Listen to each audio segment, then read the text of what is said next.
సంపాదన కోసమను, job కోసమను families కూడా కొంతమంది దూరంగా ఉండాల్సొస్తుంది. అంటే అబ్బాయిలు అమ్మాయిలు కాస్త దూరంగా చదువుకోవాల్సి వస్తుంది. లేకపోతే జాబ్‌లకు కూడా వెళ్ళాల్సొస్తుంది. అవును. అవును. అప్పుడప్పుడు వాళ్ళు వేరే దేశాలకు కూడా వెళ్తుంటారనమాట. సో, అలాంటి పరిస్థితుల్లో మేమేం చూసామంటే, పెద్ద వయసు వాళ్ళల్లో అంటే వాళ్ళు వండుకోలేరని కాదు, కానీ ఆ శక్తి లేదు మాట.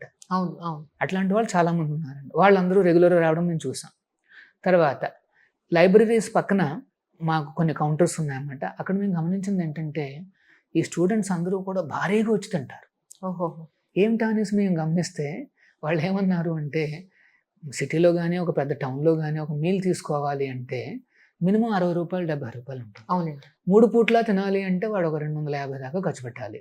కొంతమందికి ఆ స్తోమత లేదు. ముఖ్యంగా విద్యార్థి దశలో. ఇంకొకటేంటంటే కొంతమంది స్తోమత లేక వాళ్ళే వండుకోవడం మొదలుపెట్టారు. అంటే ఒక నలుగురు, ఐదుగురు మంది కలిసి వండుకుంటారు. పాపం వాళ్ళకేం తెలుసు వంట?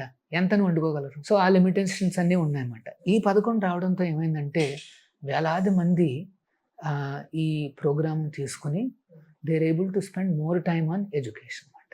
దాని మీద చదవడం.